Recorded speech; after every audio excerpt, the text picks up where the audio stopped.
Assalamualaikum warahmatullahi wabarakatuh. Kali ini saya akan membagikan sebuah tutorial cara tutup SKP triwulan 1 untuk semua ASN. Nah, di sini Bapak Ibu pertama-tama login dulu ke akun TRK-nya masing-masing. Nah, kemudian setelah itu nanti Bapak Ibu akan diarahkan ke bagian seperti ini ya, banyak sekali menunya ya. Nah, seperti ini banyak sekali menu yang harus dipilih. Bapak Ibu pilih rencana kinerja ya Bapak Ibu. Tetapi sebelum itu Bapak Ibu barangkali belum mengisi lampiran saat pembuatan perencanaan waktu awal pembuatan rencana kinerja. Silahkan untuk diisi terlebih dahulu sebelum masuk ke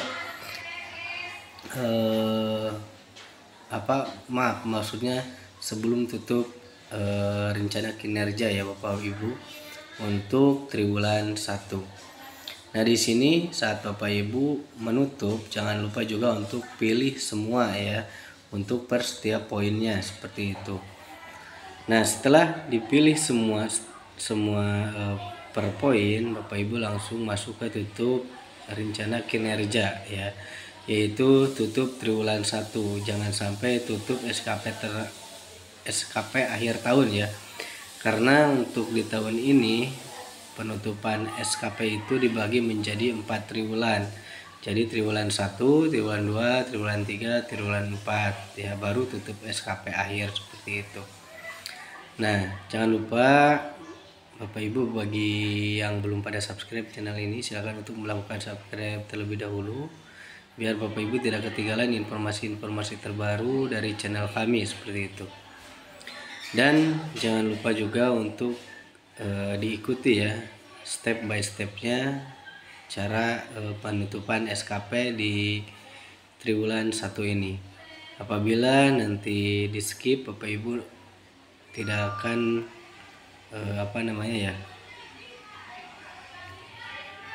intinya jangan melihat setengah-setengah ya, nanti Bapak Ibu masih ada yang salah untuk tutup SKP-nya seperti itu. Kita langsung aja ya di sini.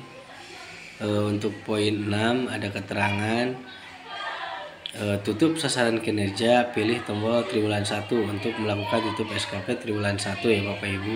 Nah, di sini juga sudah dijelaskan seperti yang tadi saya sudah bilang, untuk tutup SKP dibagi menjadi 4. Nah, untuk yang sekarang itu tutup untuk triwulan 1 dulu ya, seperti itu. Kemudian setelah tutup SKP nanti akan muncul ketampilan seperti ini ya Bapak Ibu. Nah, di sini untuk dilihat tutup SKP. Nah, saat lihat tutup SKP Bapak Ibu harus mengedit beberapa ya, seperti jabatan, kemudian periode ya, seperti itu. Nah, triwulan 1 itu periodenya itu Januari sampai Maret ya, seperti itu. Diusahakan atau dilihat untuk edit periodenya itu Januari sampai Maret seperti itu. Nah, kemudian di sini ada tampilan seperti ini ya Bapak Ibu. Sebelum ke edit periode, Bapak Ibu harus mengedit dulu edit atasan ya Bapak Ibu. Nah, edit atasan di sini bagi guru ya.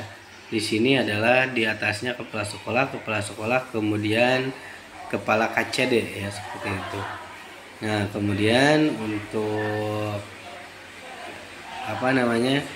pengisian golongan atau jabatan atasan prom target itu disesuaikan dengan di masing-masing sekolah ya, seperti itu. Kemudian di sini setelah ini akan muncul tampilan seperti ini ya, seperti yang tadi sudah saya sebutkan. Setelah edit atasan itu akan muncul edit periode ya. Nah, edit periode di sini.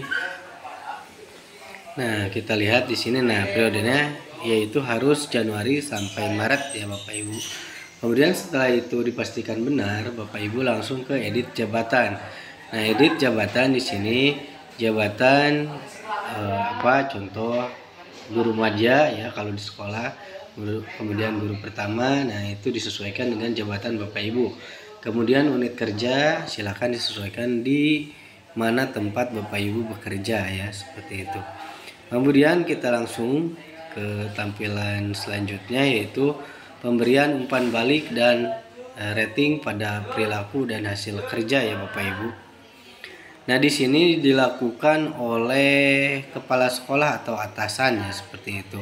Kalau kepala sekolah sama siapa, yaitu oleh kepala KCD kalau di Jawa Barat ya, seperti itu. Nah, mungkin di Jawa yang lainnya pun, di Jawa-Jawa, maksudnya di kabupaten lain pun, bukan kabupaten, berarti setiap provinsi itu berbeda-beda ya. Ada juga yang sama mungkin ya. Kalau provinsi Jawa Barat itu kan di atasnya itu adalah dinas pendidikan, kemudian ada juga kepala cabang dinas atau KCD ya, kantor cabang dinas maksudnya. Kemudian setelah itu sekolah ya. Jadi kalau kepala sekolah itu dinilai oleh kepala KCD seperti itu. Nah, kalau guru berarti itu sama kepala sekolah seperti itu. Nah, kemudian kita lanjut ya di sini untuk kepala sekolah ya. Nah, kepala sekolah di sini lihat di validasi ketercapaian sasaran kinerja ya. Nah, setelah Bapak Ibu mengisi ya di akun masing-masing ASN, itu nanti akan masuk ke sini ya Bapak Ibu, ke akun kepala sekolah. Nah, nanti kepala sekolah di sini harus menilai bawahannya ya. Untuk penilaian untuk memvalidasi, maksudnya untuk memvalidasi ketercapaian sasaran kinerjanya ya, seperti itu. Nah, kita lanjut ke bawah ya. Di sini Bapak Ibu bisa lihat untuk keterangan pengisian maksimal 12 ya di sini. Kemudian untuk baiknya maksimal 5, di bawah sangat baik 3 orang ya, seperti itu. Nah, kemudian kita lanjut ke bawah ya. Di sini ada juga untuk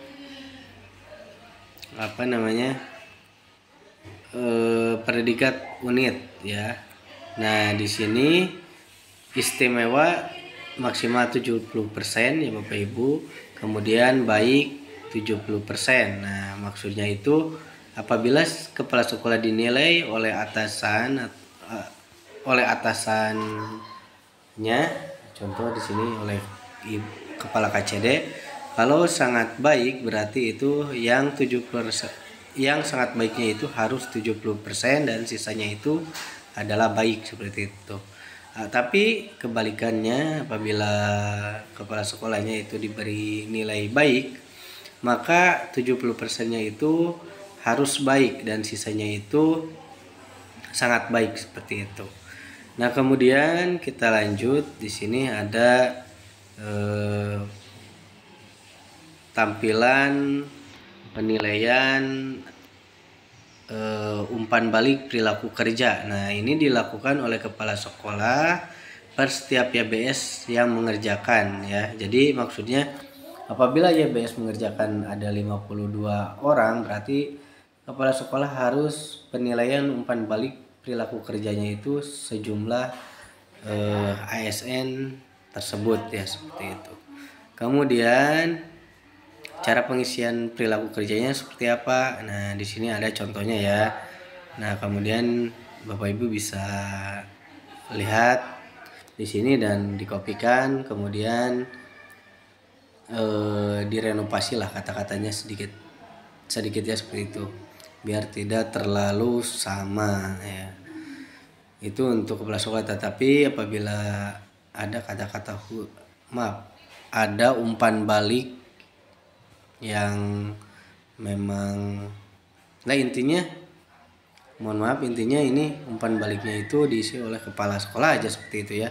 Apabila mau ditiru ini boleh gitu kan, ini dari panduan dari provinsi ya, seperti itu. Nah, kemudian kita lanjut. Di sini untuk penilaiannya itu ada pilihan ya, ada 3 pilihan, di bawah ekspektasi, sesuai ekspektasi, di atas ekspektasi. Kalau di atas ekspektasi semua itu sangat baik, kemudian Kalau di atas ekspektasi, kemudian yang keduanya itu sesuai ekspektasi, itu nilainya baik ya, seperti itu. Nah, itu balik lagi ke kepala sekolah masing-masing untuk penilaiannya ya, seperti itu. Karena itu yang menentukan adalah kepala sekolah, seperti itu. Kemudian setelah itu nanti Bapak Ibu tinggal ekspor SKP ya. Nah, untuk di ekspor di sini Bapak Ibu harus memilih atau mengisi ya, bukan memilih, mengisi tanggal from SKP, tanggal realisasi SKP sampai dengan nama kota ya.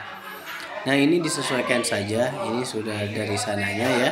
Kalau di Jawa Barat itu harus seperti ini ya untuk penutupan SKP triwulan 1 ya. Udah ditentukan dari sana. Nama kota itu disesuaikan saja seperti itu. Tapi untuk tanggalnya itu disamakan mulai dari tanggal prom SKP, tanggal realisasi SKP, tanggal penilaian SKP dibuat, tanggal penilaian SKP diterima, seperti itu. Nah, nanti akan muncul tampilan download file SKP Anda ya. Nah, seperti itu. Nah, tetapi sebelum itu Bapak Ibu bisa di sini, maksudnya setelah klik export SKP itu akan muncul SKP Bapak Ibu masing-masing. Dan setelah muncul SKP-nya, tinggal Bapak Ibu mendownload SKP tersebut ya, seperti itu. Nah, di sini untuk di Jawa Barat itu sudah menggunakan TTE ya Bapak Ibu untuk SKP-nya. Jadi nanti berhubungan dengan Sidebar, atau kalau Sunda namanya Sidebar lah, atau segitunya. Nah, nanti si kepala sekolah atau YBS-nya itu menandatangani dulu di Sidebarnya masing-masing, kemudian baru di situ dikirim ke kepala sekolah untuk penandatangan SKP oleh kepala sekolah, seperti itu. Kemudian setelah itu ya Bapak Ibu, kalau sudah semua, Bapak Ibu tinggal kirim SKP ke Sidebar. Nah, di sini ada ya keterangannya. Ini kalau dari masing-masing sudah mengisi dan sudah dinilai oleh atasan, nanti di sini ada tombol lagi kirim SKP ke Sidebar ya. Nah, di sini nanti untuk ditandatangan oleh masing-masing dulu, kemudian nanti ditandatangan oleh kepala sekolah, seperti itu. Kepala sekolah yaitu nanti ditandatangani oleh kepala HCD ya, seperti itu. Nah, mudah-mudahan informasi ini bisa bermanfaat bagi Bapak Ibu, khususnya untuk saya ya. Bagi Bapak Ibu, sekali lagi yang belum pada subscribe, silakan untuk melakukan subscribe ya, biar tidak ketinggalan informasi seputar pendidikan dari channel kami, seperti itu. Nah, ini dia untuk deadline pengisiannya ya. Bapak Ibu bisa dilihat sendiri untuk 12 sampai 16 Agustus itu memberi penilaian kinerja kepada jabatan administrator atau setara ya. Kemudian 17 sampai dengan 23 Agustus 2024 memberikan penilaian kinerja kepada jabatan pengawas atau setara ya, seperti itu. Mudah-mudahan informasi ini bisa bermanfaat ya Bapak Ibu. Mohon maaf Bapak Ibu, khususnya untuk saya. Wabillahi taufiq wal hidayah. Wassalamualaikum warahmatullahi wabarakatuh.